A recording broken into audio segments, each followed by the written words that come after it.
চুপ কর। তোর নামে অনেক রিপোর্ট এসছে, রিপোর্ট শুনতে পাচ্ছি, অনেক নোংরা নোংরা রিপোর্ট পেয়েছি। আমার কাছে ভিডিও স্বরূপ প্রমাণ আছে, ফটো প্রমাণ আছে।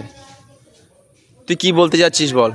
তোর যদি ক্যারাটে যদি শিখতে ইচ্ছা লাগে, ভালো যদি লাগে, তাহলে আমার কাছে যদি শিখতে চাস, ভালোভাবে শিখতে হবে।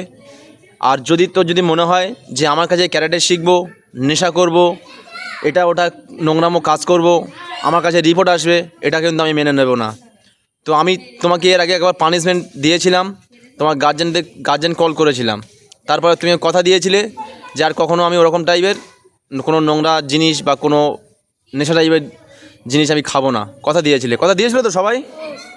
তারপরে তুমি ফের ইদানিং করে ফের তুমি, আমি দেখতে পাচ্ছি, আমার কাছে খবর এলো তুমি খারাপভাবে চলাচল করছো রাস্তাঘাটে, বিশৃঙ্খলাভাবে করছো, বড়দের সঙ্গে ওঠা বসা করছো।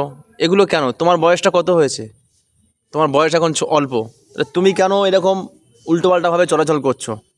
এই হাই সুদে পয়সা দাঁড়াও। তুমি বড়দের সঙ্গে আড্ডা মারছো কেন? তুমি পিট্টু কেন খেলছো? ক্যারাম বোর্ড কারা খেলে? পান বিড়ি যারা গুটখা খায়।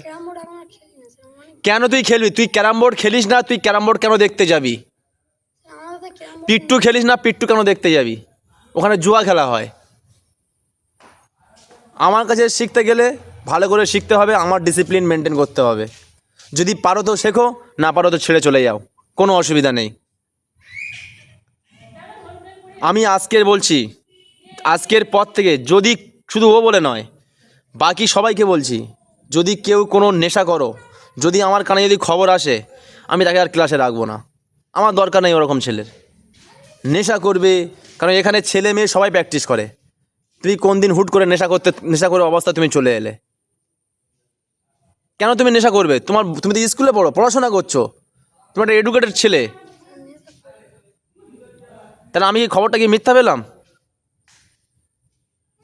তোমার আব্বা মা কষ্ট করে লেখাপড়া শেখাচ্ছে, কষ্ট করে মাইনে দিচ্ছে, কষ্ট করে ক্যারাটে শেখাচ্ছে, তুমি একটা ছেলে, তাহলে তোমার মানে আচরণ এরকম হবে কেন?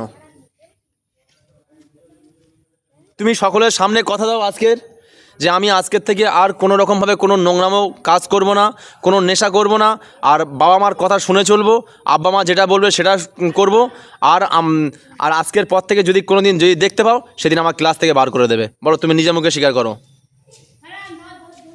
বলো, জোরে বল।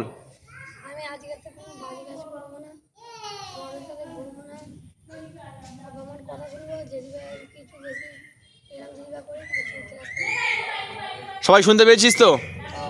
10টা উঠবস খাবো ওখানে।